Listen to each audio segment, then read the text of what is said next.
about the most risky thing anybody could do. If it hadn't worked, it probably would have been the end of the Disney empire.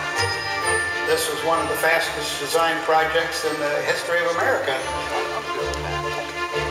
The Imagineers were very specialized people. They were all great animators and people who had worked at special effects and everything at the studio, who had formed this special group of geniuses, really.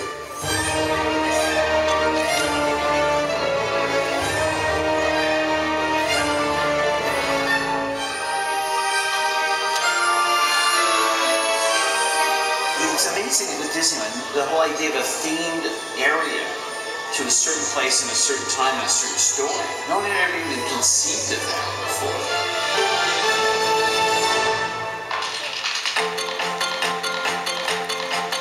I think that Walt wanted to do more than just a Disneyland. He was trying to leave us with a vision for the future.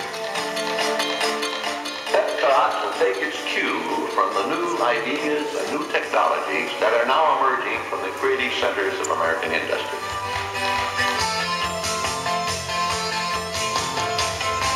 We're not about building attractions or creating shows. We're about creating experiences. Experiences that stimulate all 5 senses and that completely immerse our guests into the stories that they love with the characters that they love. I feel like we're in a renaissance time in Imagineering because we have come through some difficult times, but we're in this place now where we have so many amazing tools available to us and new environments and stories that guests haven't seen before. We can't rest on the way that we've done things in the past. The best thing that Imagineering can do for its own legacy is exceed it.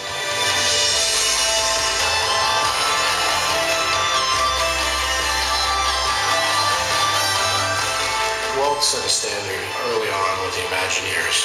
There was a standard that enabled people to come in expecting something and then giving them something even beyond that. So they left thinking, how did Disney do that?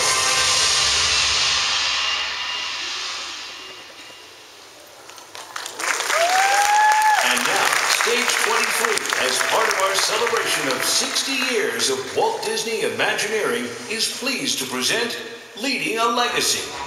Please welcome current Walt Disney Imagineering Chief Creative Executive Bruce Vaughn and Disney legend and former Walt Disney Imagineering Principal Creative Executive Marty Sklar.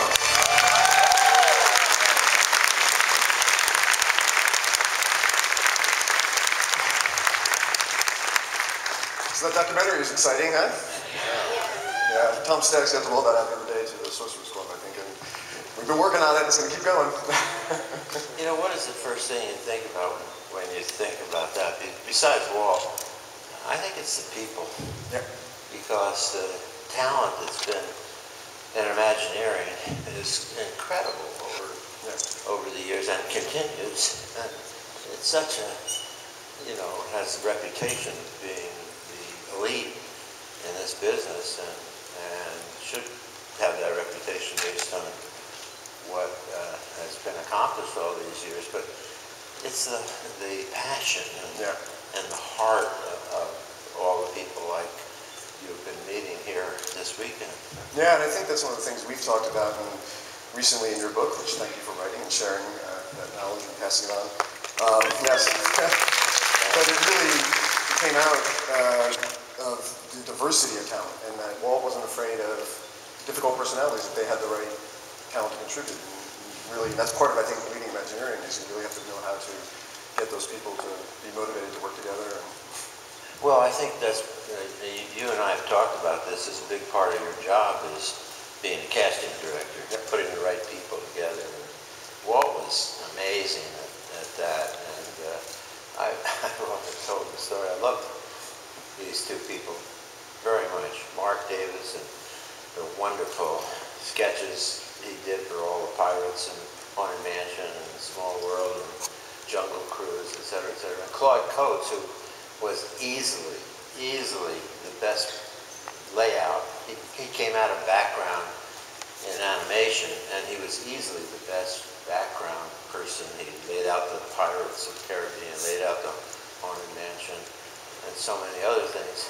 And these guys, they would not be caught dead going to lunch together.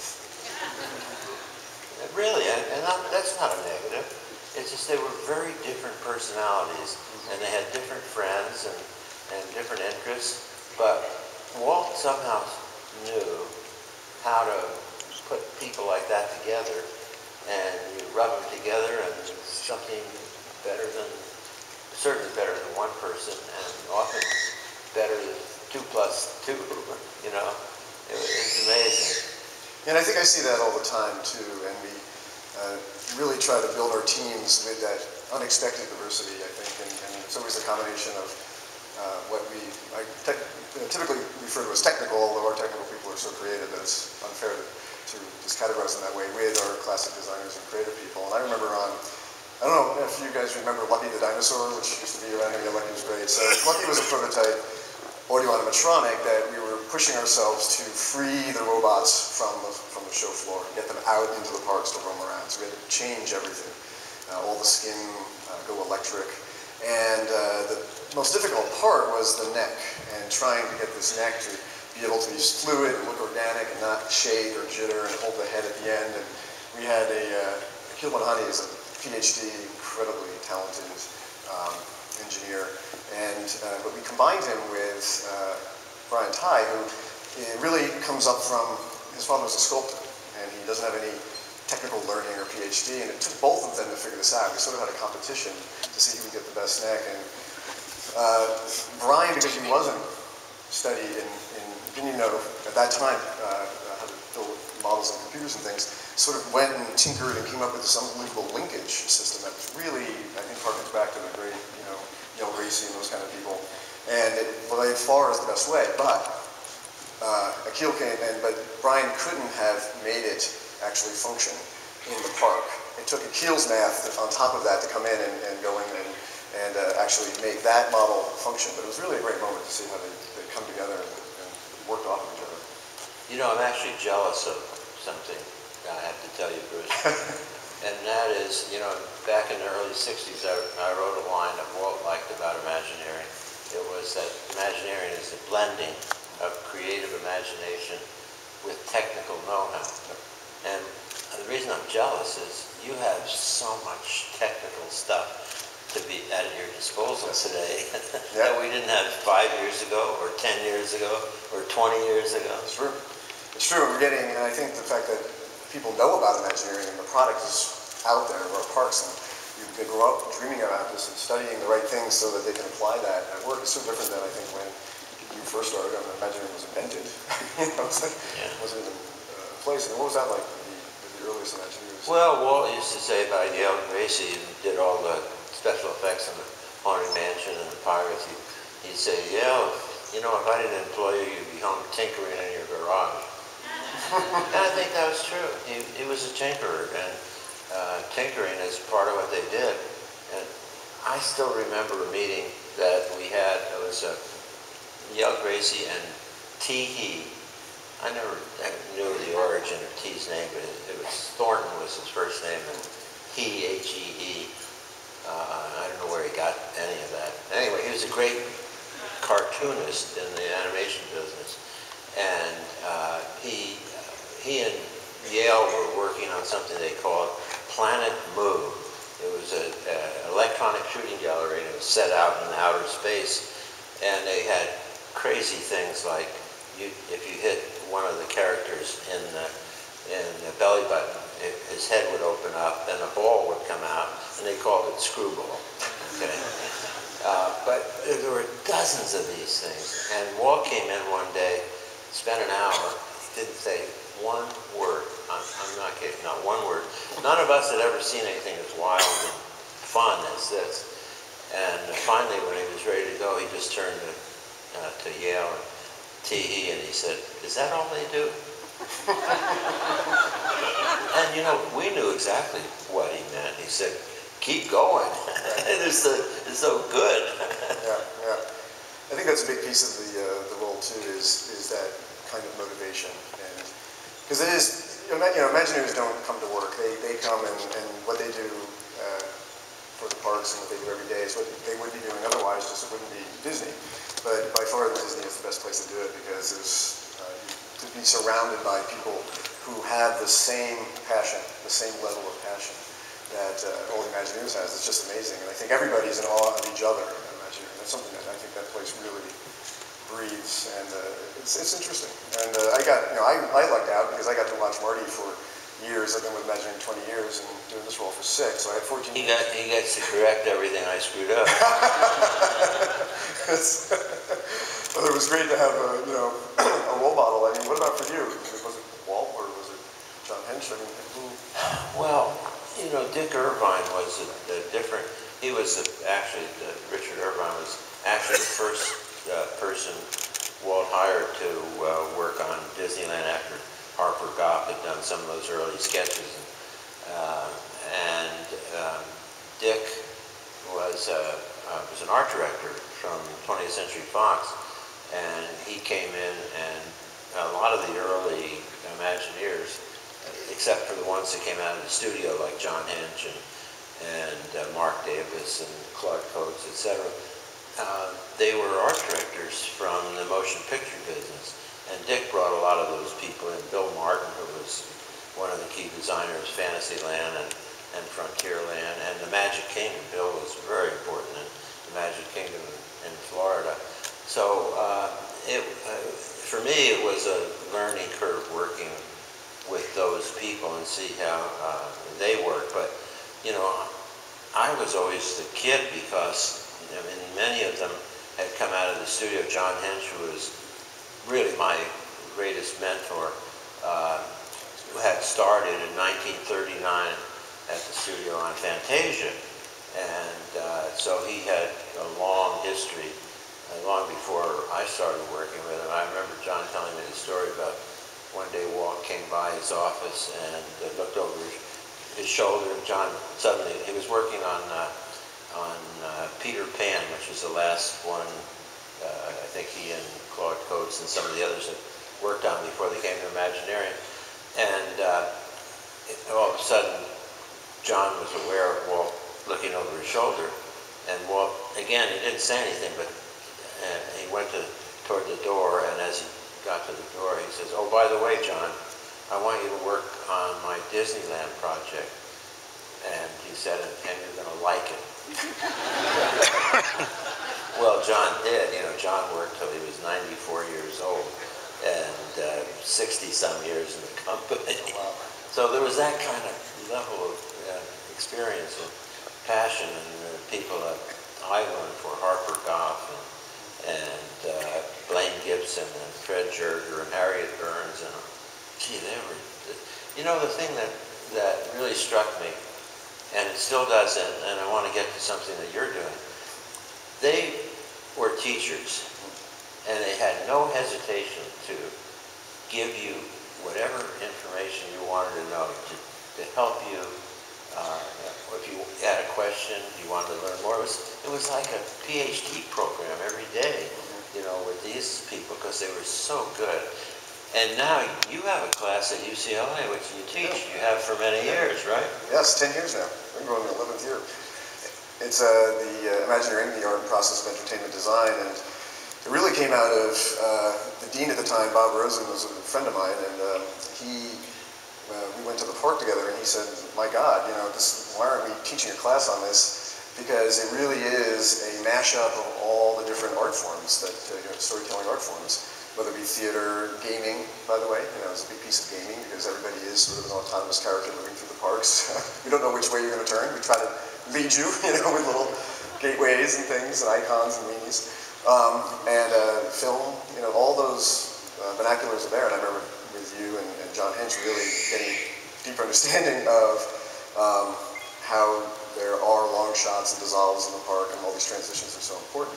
So we put together and we've done it now for like 11 years, it's 2 quarters, and we go through the entire process of how an idea goes right up to feasibility. This is the phase where we're about to go build it, really understand it. We do a lecture, first of all, and really go through that whole process. It's not just me, but Joe Brody, Kathy Mangum, all of them come down and do lectures and talk about their projects. And then the second part, we actually put people in mini Imagineering teams. So we get down to 30 people and 30 students, and there's teams of 5 teams of 6, and they get a project. It's not a Disney project. I found that was sort of, everybody's got their Disney idea, and what we want to do is apply the process. And that's what's amazing about, to me, Imagineering is this process can be applied to anything. It is it's kind of the best kept secret about how we do our things. It's just the freedom of thought and how you begin to move from no idea is a bad idea to the best idea in this very elegant system that allows the best idea to surface and allows it to breathe, and by the time you're done, you have this great idea. In fact, there's a funny story that Bob Iger told. We had, years ago, we had Michelle Obama visit Imagineering, and at the time, the oil well was leaking off of the coast, and she just turned to Bob, and after she got done touring Imagineering, she said, "Bob, can't these Imagineers just cap that well?" And Bob said, and he's like, "What?" And she said, "You guys can do anything." And it's kind of true. Yeah. But you know, it's kind of interesting that we were talking earlier, and as the creative head of Imagineering, you can imagine the numbers of letters and from parents and kids that we get. How do you answer some of these questions? Because it's all about, I want to be an Imagineer, how do I do it? Yeah. Yeah, I really firmly believe this. My answer is, you don't study a particular thing, you just follow your passion, because that is one thing that every Imagineer has in common, is they're there doing what they're passionate about. And whatever that passion, and by the way, we have, we always say 140 disciplines. I think we say that because we really don't know how many. There's at least 140 different disciplines in order to bring these parts. Nobody really counts, though. No one counts, we try not. But it's insane how many different opportunities there are, and actually, sometimes people bring things that we don't even think of. We've got Joel Torme, who is the master rock work creator in the world, and this guy did Cars Land and Tree of Life and Everest and Tokyo Disney Sea, and that wasn't something, he was a sculptor from Hungary. And so it's who knew that would be a career path to Imagineering. So it really is just, bring your passion and do what you love. Don't try to get pushed off into what you think people want you to do. It's, follow your heart. I always said, in writing back to kids particularly, I always said, learn as much as you can about as many things as you can. And when you're young, try different things, because I know we all think we know where we're going at some point when you're young, but we really don't. And if the right opportunity comes along, or if we get exposed to something different, it changes your whole attitude about a particular occupation or a particular opportunity. So really, young people should try different things and find out what you really are good at and what you really like. And, I had an expression I used all the time that if you're not having fun in the fun business, find something else to do with your life. Because why would you want to be in this business if you weren't going to enjoy it and have fun? And creating fun has to be fun too. I mean, it's hard work, and you have to be passionate about it, but it's got to be fun too. And if it isn't, then you've got to find something else to do. And I think a key thing too is knowing where your strengths are and where your weaknesses are, because it's a very collaborative process. You've got to recognize who are maybe the people that you should work with to complete the team.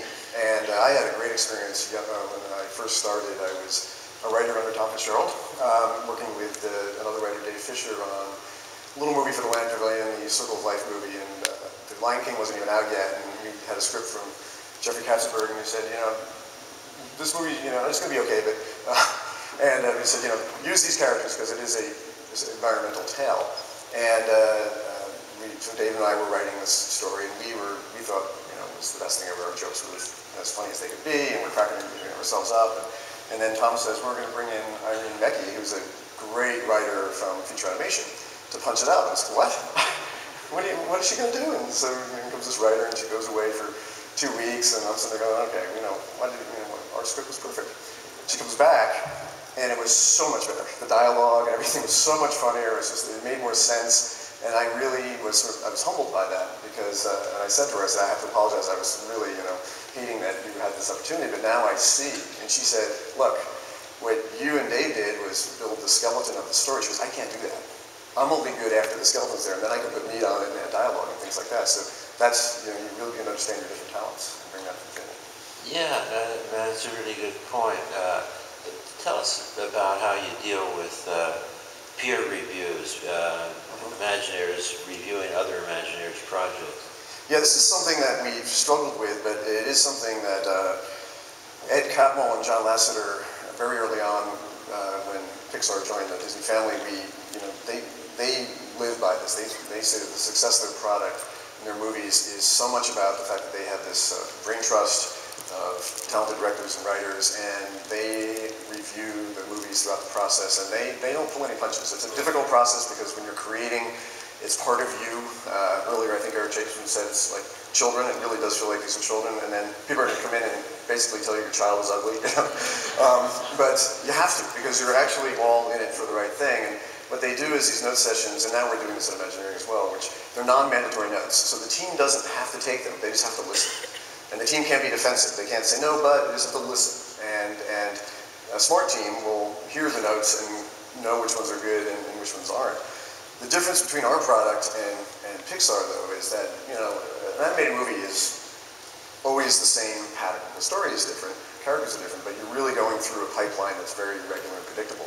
We do everything from churro carts to giant mountains, the lands, and we have so many things going on at once. We're building all over the world right now, cruise ships, and we design every bit of these things, from show lighting to the more obvious things like the sets. So how do you pull all that through? So we've been doing it. We have a really healthy culture now where teams are, really raising their hands, and they understand that the notes aren't personal. They're not directed at that person, they're directed at the project, and that we all have this in common, which is we all want the best experience for the guests. And you get there through a collective thought and creativity, not an individual. I think that's another big misnomer. A lot of people think being a creative executive at Imagineering, it's your ideas that get done. None of my ideas get done. I don't come up with the ideas there anymore. I used to be on those kind of teams. Now you just sort of go around and it's almost like you're going through the kitchen and different chefs are making things and you're tasting and saying, I need some little spice or a little too much of that, and you just keep moving around. Did you find the same experience? Yeah, well, I always remembered that what John Pinch taught me very early on, and that is that he put it this way, it's not an I business, it's a we business. And he says, and when you open a new project, you can't really tell that what you did, you basically know, but so many hands have touched it and hopefully made it better, that it's not what you started out with, more than likely. It's been modified, it's been built up, and sometimes, for some people, it's a hard thing to accept. We've had some real talented people, I won't mention any names, but they're really good, who they wanted their name in lights. And in our business, there's one name on the door. Fortunately, it's a pretty good name, Walt Disney. Pretty good name, and not a bad brand, and people know what it is. And, but there are a lot of people who want to be more like in the movie business, where they get their name in lights and everybody panders to them, etc. That's not the theme park business. It's certainly not the Imagineering business. And you have to accept that, and you have to have that kind of tough skin. Sometimes it's hard to accept, because you have a certain ego. We all have a certain ego, but you have to sublimate it to the larger goal, which is what Bruce said. The product is so much better as a result of all this mix. Rolly Crump used to call it a big salad, and you throw so many different people into that salad, and they all contribute something a little bit different. Finally, the taste adds up to something that you want to really sample. It does make it difficult to explain to your family what it is you do, though. I had a great moment a number of years ago when we finished the Fantasy cruise ship. Has anybody been on the cruise ships?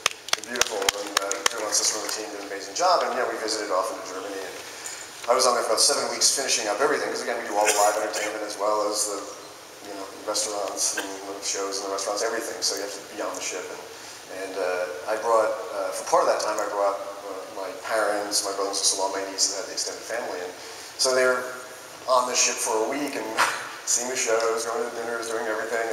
And it was the last day that my dad, now by the way, I've been with the company about 18 years at this time, or 17 years or something. And my dad said, you know, your mother and I were talking. We think we know what you do now. I said, well, tell me one day when you figure it out. But it is, it's a very interesting kind of way to, you really are part of a bigger whole. Okay, well, what is it that you do? You know, Marty, it's a tough one. I think, you know, at the end of the day, it is about casting, motivating, and in that motivation there is, you are really helping birth the best ideas, which means you have to gently get people to understand when they have the wrong idea. And I learned that from you and from Tom Fitzgerald, I think, is a master at this. You guys have a way, and I try to do it myself, of you go in the room and basically, you know, you leave the room and your idea it's gone, but you still feel really good. It's like, you leave there going, oh, I'm jazzed to go redo this whole project, and you realize as you're walking down the hall, like, nothing of my ideas left. You're going in a whole different direction, but you're excited to go do it. And there's a bit of an art form there, I think. Yeah, I think it's, in a way, it's like somebody has said often, herding cats, you know. And I always felt like if I'd been in a good cat fight, it was a good meeting. Because if you can get people to speak up and really say what they think, and not sit back and worry about the feelings of other people in the room, that's not easy, especially for new people who are not, they haven't developed a thick skin yet. And it's a difficult situation sometimes. But I always thought, you know, when we have a saying in Imagineering, no idea is a bad idea. Well, you and I know that's not true. I mean, I've heard so many bad ideas. But if somebody says something in a meeting, you know, it's a stupid idea, you don't say, Joe, that is the stupidest idea I've ever heard, because you'll never hear from that person again, right? And I can't tell you how many times the next day somebody would be at my office door and they'd say, you know that thing that Joe suggested, it wasn't right, but maybe if you, instead of X, Y, Z, if you did Z, Y, X, maybe there's a kernel of an idea there.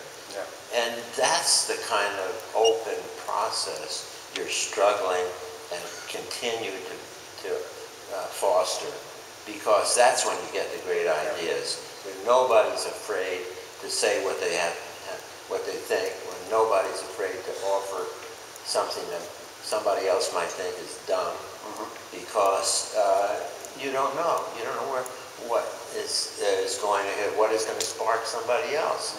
And in a creative process, you know, and that's, I think, the worst part about a lot of things I see.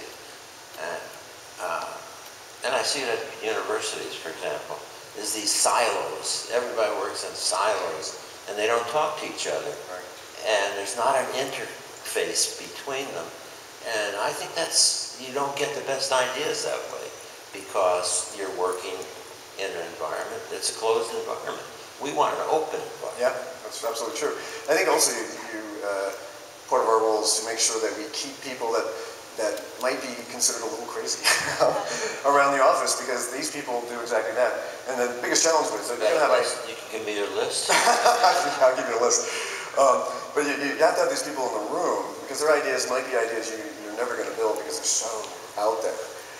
But they stretch everybody. Because just when the people think, oh, that's as far left of field we could go, this person says something and you're going, wait a minute, now it's out here, so then I can stretch into that space and do this. The big challenge is a lot of those people, their ideas won't get done, so you have to keep them motivated in other ways.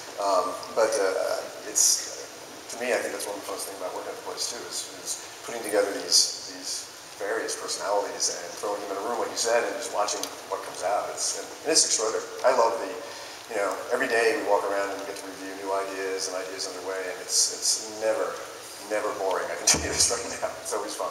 You know, Alice Davis said something this morning that I really sparked to because it was my own experience, and that is that Walt was never interested in what he did yesterday. He was only interested in not only what he was doing, but what you were going to do next, because he was trying to stretch all of us.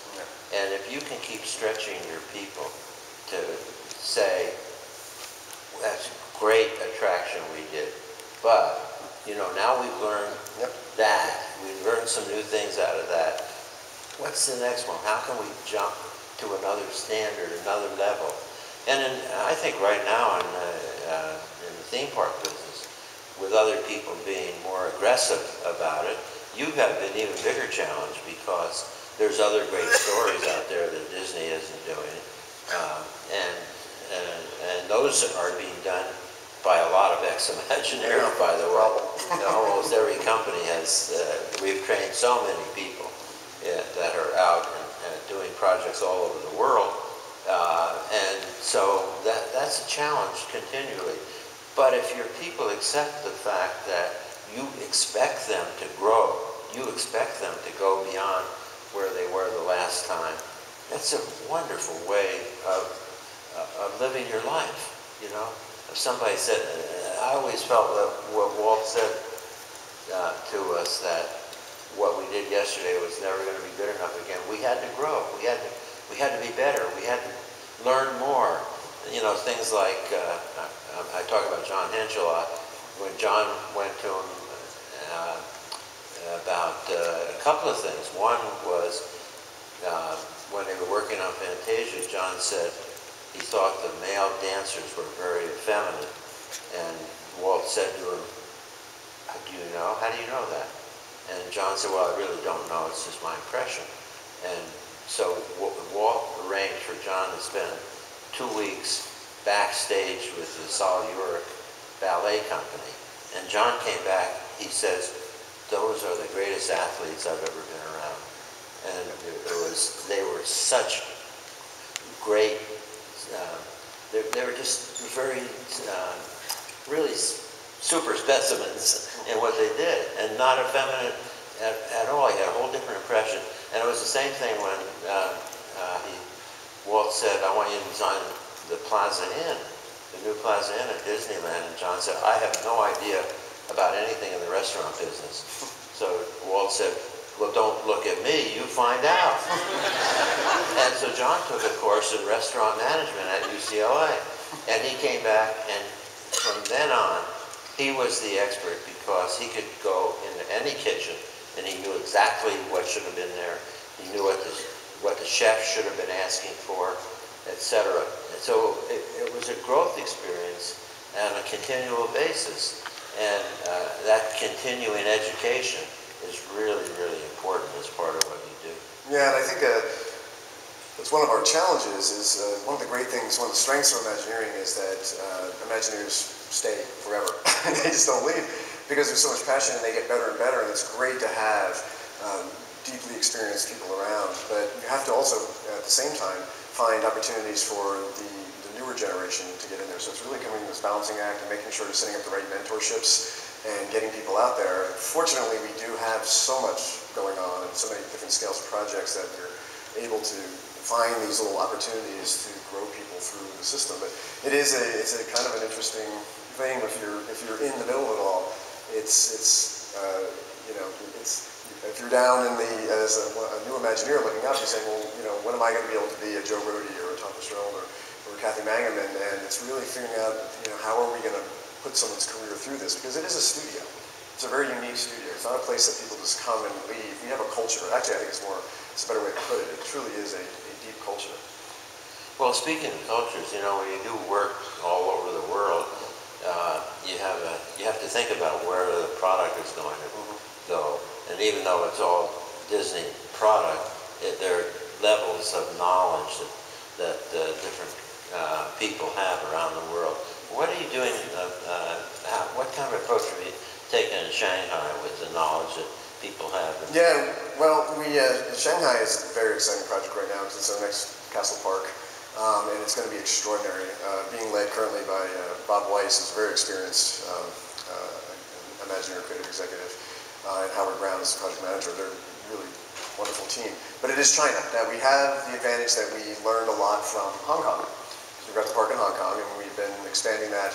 And things like in China, with the one-child law, it's actually what I call the inverted triangle because there's one kid, a set of parents, aunts and uncles, and grandparents. So you've got more adults than kids in a Disney theme park. And you really have to change things. And we didn't think about that in the first round of Disney Hong Kong. So we had, and they also, culturally, they're not, roller coasters and things are out in the open, more like a Six Flags park or things like this. They don't hide their show and coasters and things like we do. So Space Mountain was suffering because, you know, grandmas would get on this thing thinking it was a planetarium show and come out the other end a little disoriented, to say the least.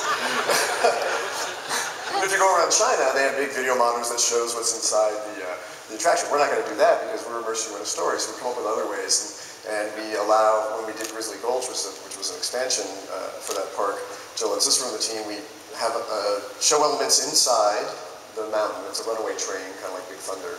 But there's bears, very much in a Mark Davis style, and it's really cute and fun. But a lot of the roller coaster weaves through the land, so that anybody going through there can go, oh, that's what that is. And there's a lot of opportunities too. We allow the guests to actually walk through the path of the train in this Frontierland kind of setting, which allows those who don't want to ride, mostly the grandparents, to watch because they can see it going through. So you get these different things. We're camping out at our tables, you know, in the dining rooms because again, the grandparents wouldn't want to go on all the attractions, but they'll sit there with their backpacks and things while the family goes out and comes back. That's not really great when you want to have more people come in and eat. And so now we're designing spaces. Beautiful. The hub in Shanghai is going to be a beautiful park kind of setting that is very magical. There's lots of things that I can't talk about right now, but it's going to be amazing. But a lot of places that will be very nice to sort of sit and rest. And we're thinking about the entire park that way. We're also doing what we did, I think, really well with the Alani project too. We've got a lot of new Imagineers over there that are Chinese because you know, our job is to teach them what Disney means, but we need them to really help us interpret those distinctly Chinese moments and where that balance is going to come through. So I mean, Olani was really funny because, you know, that one,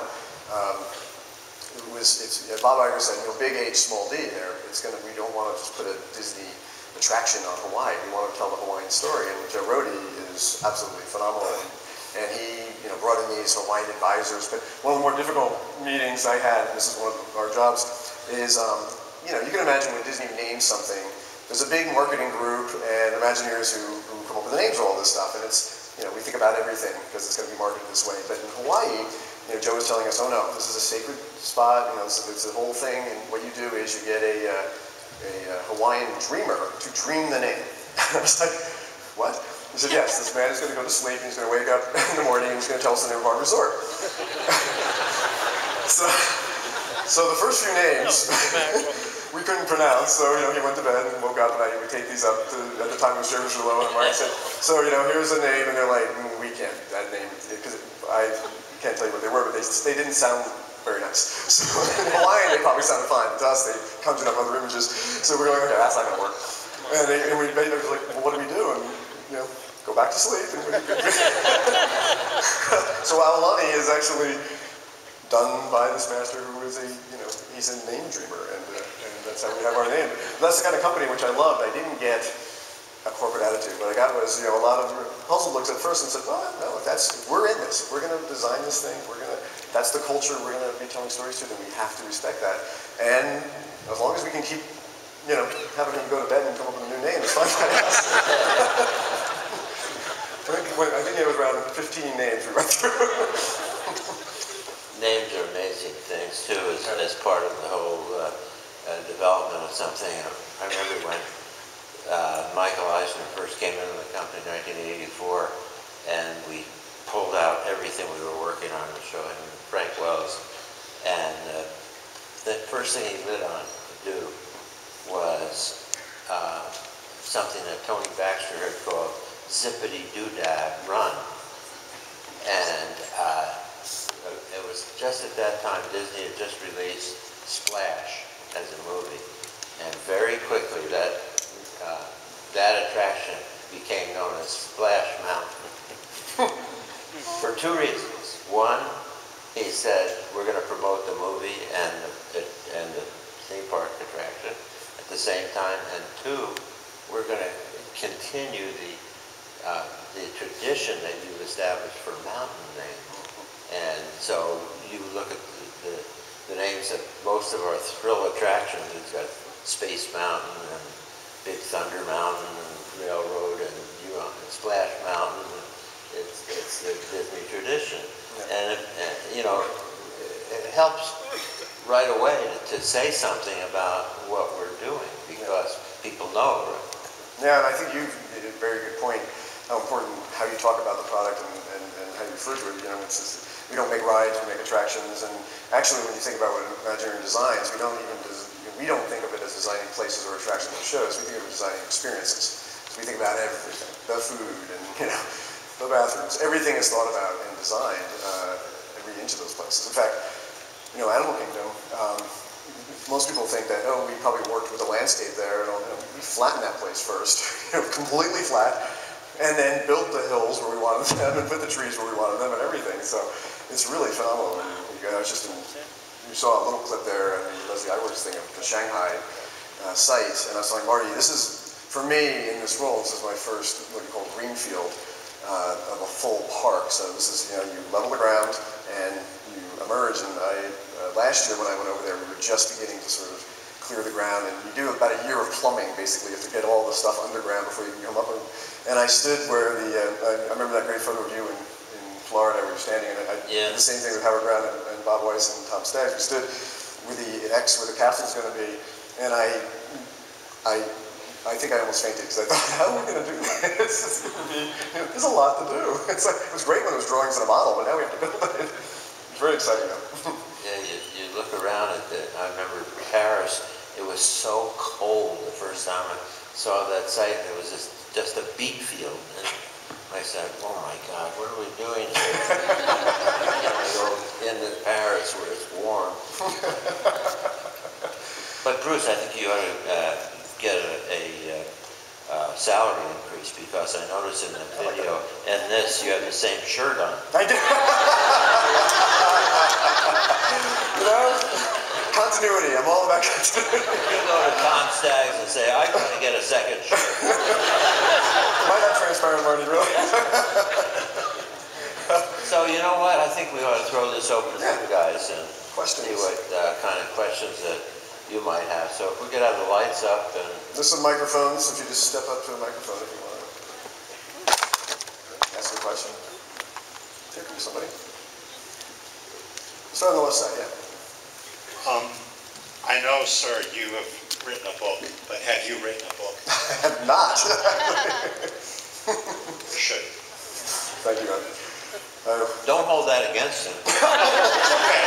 He seems like a nice guy. It took me 50 years. I was going to say, I remember Marty during the process of writing this, he didn't look happy a lot of the time. It was a lot of work. But no, you know what? Boiling your college program down to a book might be very helpful. We've talked a lot about moving it out. UCLA is very interested in moving it out online. So we're going to talk about that.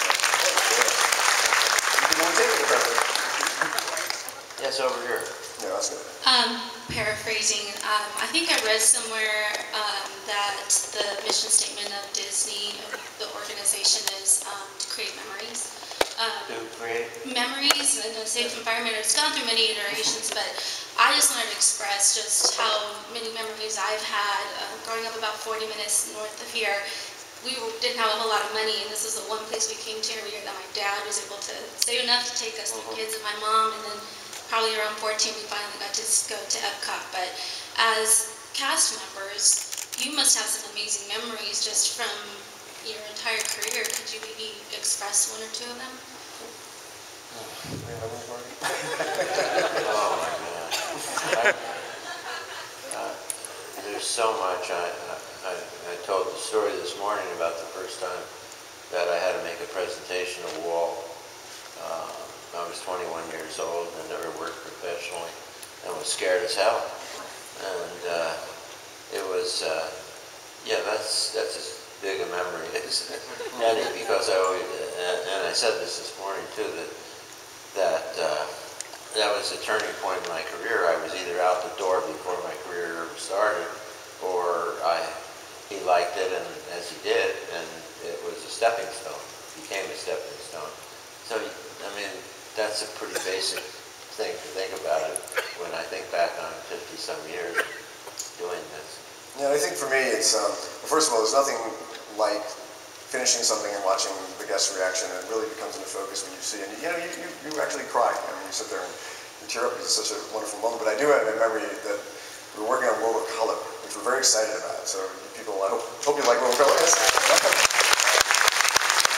And you know, it was not an inexpensive attraction. So we had a lot of stuff, but we were really, you know, inventing the instrument, writing the first piece of music, and learning to play it all at the same time. Steve Davison is amazing, but we were down there with Chris Montan, who's head of our music group, and we were down there at 3 a.m. because that's after park hours, and it was very early on, and we had worked with the London Symphony and redone all the classic songs that are in there now, and they're in their original form now, but we'd done them in different ways, Spanish guitar for Little Mermaid and things, because we thought, you know what, our guests hear these songs so much, we should mix it up. There's these fountains going off and lasers and fire, and we're watching it, and the emotion wasn't there. And Chris and I were leaving that night going, all right, we'll keep working. We've got about 2 months. And Chris, you know, he said what I was thinking, I didn't want to say out loud. He said, what if fountains are just boring? I said, don't say that. There's like $100 million in that water right there. We cannot have fountains be boring. But it was actually a note from Tom Fitzgerald, who we sent him down. We were sending everybody to sort of peer review, and he said, you know, I love Part of My World so much, but I didn't recognize it until it was deep, because it wasn't the same notes. And we're like, oh my God. So Chris immediately went down and we dropped in Steve Davison's great, by the way. You know, he takes notes well, and he's a great player. And he dropped in the music, so all the tempo was the same. Instantly. And it just shows you how much you're wired to these moments in this music and the songs. Instantly, we're laughing, we're crying, and the whole show was like, oh, thank God. There's little things like that you just never know, and you walk away. And whenever I see that show, I think of that moment where fountains are not boring, thank God. Well, this is one of my passions about the Disney parks. I think there should be more music, more songs. And if you think about all your memories of Disney and the films, what's the first thing you think about? I mean, it's a song. That's what you remember of almost every one of the films. First thing that comes to mind. Someday my prince will come, you know, Mulan, everything. Just think of every Pocahontas, I mean, on and on and on. And Alan Menken, if any of you heard him last night. Wow. But that's the emotion, you know, it sticks with us, and I think we should do more of it in the parks using. You heard Exodus this morning, yo-ho, yo-ho. Wow, remember? That's what the pirates, that's the pirates. Yeah, I couldn't agree more, and we're glad, you know, when Pixar first came on board, you know, Pixar doesn't do musicals, and we said to John Lasseter, you know, you got to give us some more musicals, because, and by the way, I've seen Frozen. Did they play the song for you guys here? Yeah. Wow, it's going to be great. So yeah, that's deeply part of our culture. It's great. Over here. So Imagineering has led a great legacy, and it's the best at what they do. But for the first time in a long time, Universal Creative is getting noticed. How do you guys intend to fight back? Yo, Universal with that Harry Potter thing.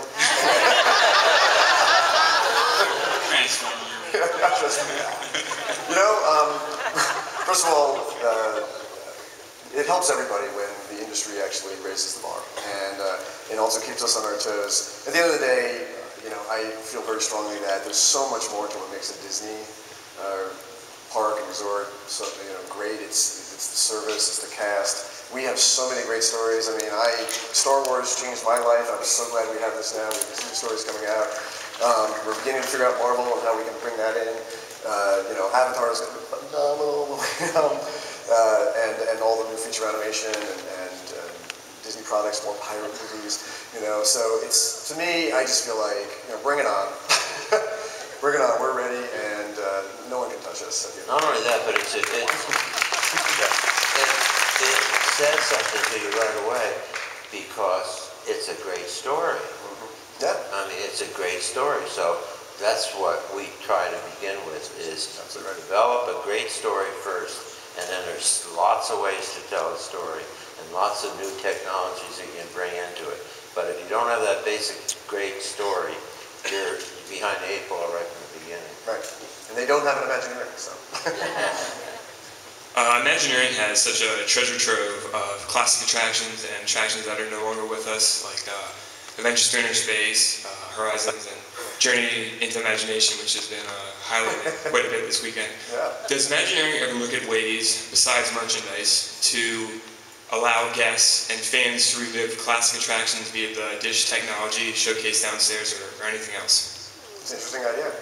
You know, there is, that's another big piece of this role. And I, again, learned so much from Marty on this that, our parks are not museums. We've got to stay relevant and keep things going, but we also understand the deep nostalgia. And in your book, it really opened my eyes to how much Walt had a love of the nostalgic as a way to sort of introduce the future.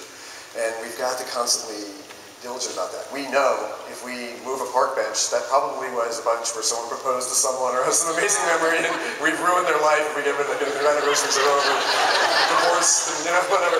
So we're very careful with this kind of stuff when we do this. And we do, actually all this does come from the guests, when we see that we analyze ourselves constantly. When we see guest satisfaction scores drop to a certain point and stay there, we know we have to do something to refresh things.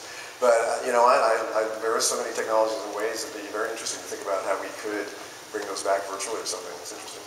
I think a really good example is the Tiki Room. Now you take the Tiki Room, it's a 50-year-old show.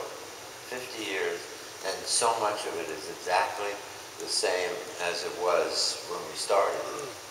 But if you go in the room behind it, there was actually a room that had all the technical stuff that made the show run that was bigger than the room you sat in, you stood in today. Today you can do the same thing off my iPod. Seriously. So it shows you that there's so many new ways that you can create these things, but the story has to endure. And when you build something in the park, it's not like a movie. If the movie fails, with the exception of Newsies, for example, if the movie fails, you'll never hear about it again. It'll be gone in 2 weeks. But you build something in steel and concrete, and can't hide it. You can't hide it. It's there. It's going to be there for a long time. Tiki Room's a great example too, because in Florida, you may remember, we introduced Zazu and Iago for one, and I remember the pitch that Kevin Rafferty was a master did. It was great. The pitch was awesome. I mean, you build that thing. It was so funny. And then we got in there, and I remember I was down there once after it all got in. Very difficult to make those characters and everything. And literally behind me, this woman sits down with a kid, and she's all excited because she had one of those memories. And this show starts, and her kid starts crying, and then it's like we're just upset. But we went back. We went back to the old show. So there's times where you just have to, you try something. The nice thing is, we can always bring things in. We can always put it back. It's expensive. Thank you.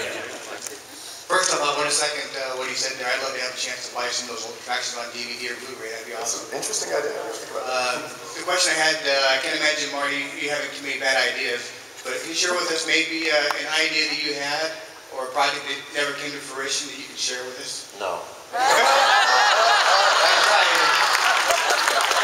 Oh, please.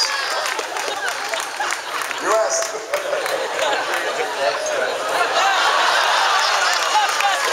One more, and then we just have to do that. With rides like Mystic Manor versus rides like Star Tours, where they're based on movies, or a ride that's based around a theme, what do you prefer more? Doing something like the Haunted Mansion, where it's based on a theme, or doing something based on a movie? Yeah. So I think there needs to be a balance, because on one hand, and we talk about this a lot.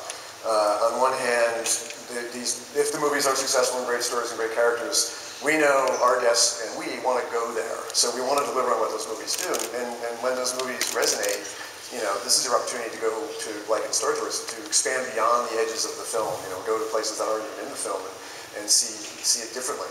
But that said, we also are very adamant to make sure that we give birth to our own ideas and lands too, and it's recognized in the company. I mean, Pirates was not a movie idea first, It's, it came out of the park, and it inspired generations of filmmakers who later on said, wait a minute, I want it, Johnny Depp, I want to play this character, I want to be in that.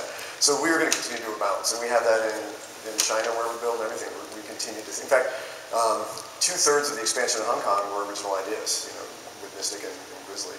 And we're going to continue to do that around the world. I think the balance is really important. I think that's it. We have to end. Thank you all. I know, sorry.